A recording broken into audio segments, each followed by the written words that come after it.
is popping? It's BearManGaming, and I have a weekly rundown of the video game news from last week. Now, I usually upload my news videos every Saturday, but due to the holidays and the news week being extremely slow, I had to delay this video. But without further ado, let's get straight into the news. New Fortnite monthly subscription. Epic Games announced they are starting a new monthly subscription starting at $12 a month, dubbed Fortnite Crew.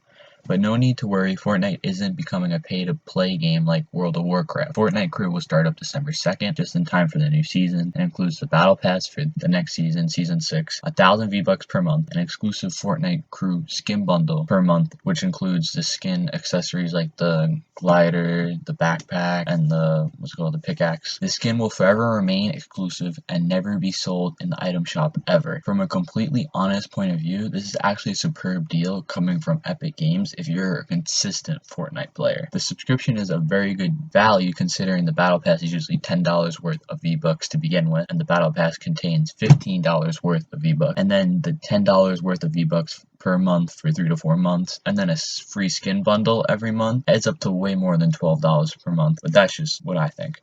Whether you're a devoted Fortnite player or not basically decides this subscription, but for all the younger kids who spend money on Fortnite, this is definitely a great deal for them and probably saves their parents a lot of money in the long run. Now, moving on to the next news segment, Minecraft Dungeons is releasing a new DLC.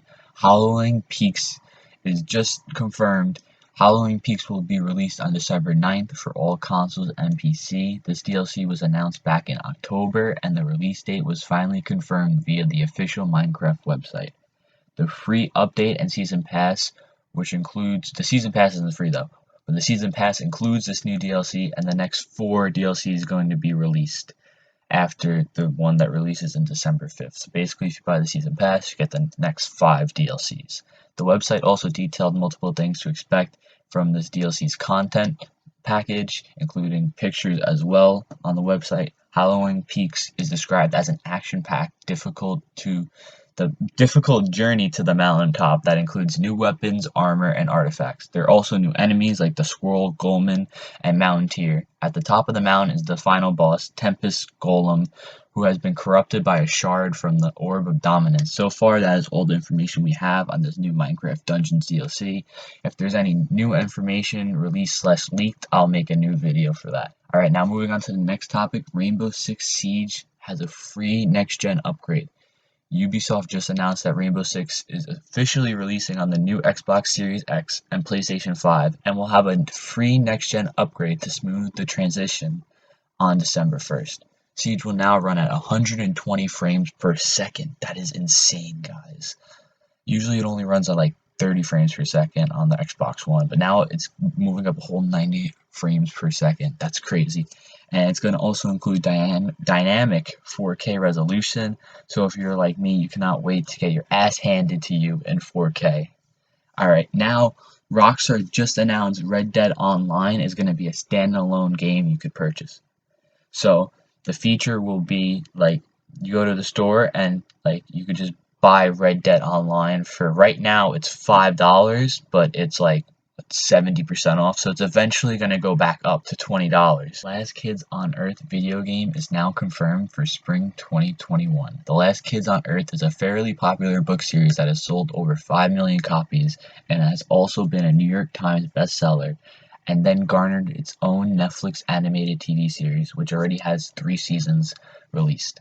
Now, the premise is about a foster kid named Max that teams up with his fellow classmates to fight zombies in an apocalypse and deal with the situations that arrive from living in a town ravaged by a zombie apocalypse. And in the Netflix series, the actor who portrayed Luke Skywalker from Star Wars even voices one of the characters in the Netflix show.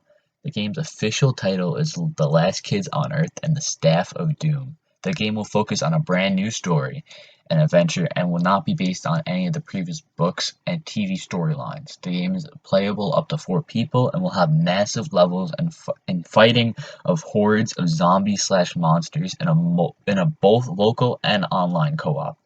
The game will also have all the Netflix voice actors reprising their roles for the new game, which is actually kind of sweet. This game offers the niche of kid-friendly zombie games, considering the only ones that really exist are Fortnite Save the World, which is kind of like and then Plants vs. Zombies, which is what now, 10 years old. So now they have a kids-friendly zombie fighting game, so that's pretty sweet. Now, moving on, YouTube has just updated their terms of service, so now they basically allow themselves to display ads even if your channel is not monetized through the YouTube Creator program. Also, when doing this, if your channel does not have ads, they will automatically place ads and keep all the revenue, so you don't even get the revenue they get for placing ads. This basically traps all the channels that didn't meet or don't meet the 1,000 subscriber and 4,000 watch hour benchmark to join the YouTube creator community to monetize your channel. But if you upload a video that catches fire and gains all these views and YouTube puts ads on it, you don't get any of the revenue, which kind of sucks. They also would have no way of making money off the video since they aren't in the partner program again, but then YouTube still claims all the profits, which is like bullshit. And then long story short, whenever YouTube releases their terms of service updates that no one wants, the content creators always get fucked and YouTube always gets benefited in their favor. Ubisoft just announced Watch Dogs Legion's online mode will be delayed until 2021.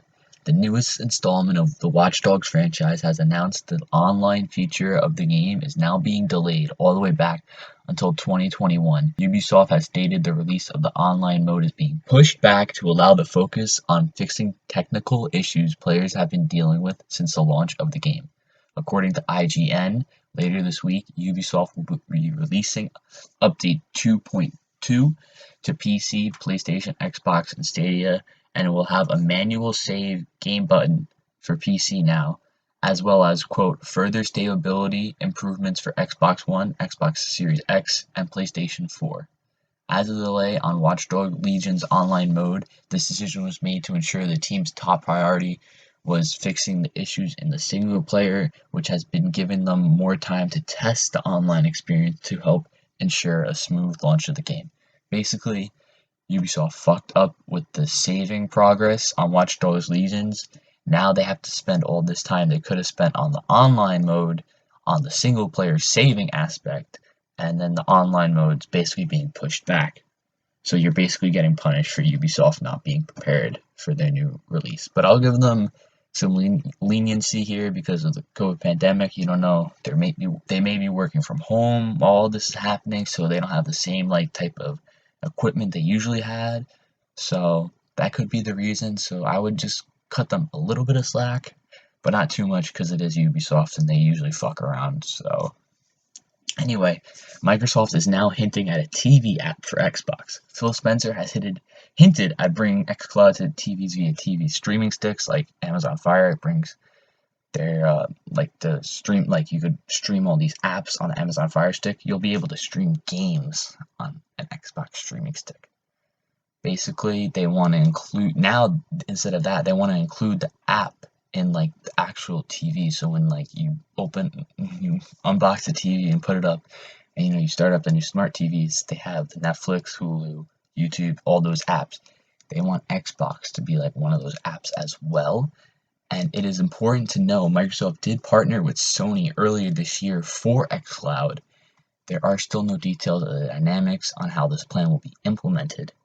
And that's a wrap for video game news this week. I hope you learned new information about what is developing in the video game world. Thanks for watching. Please like, comment, and subscribe. Peace out.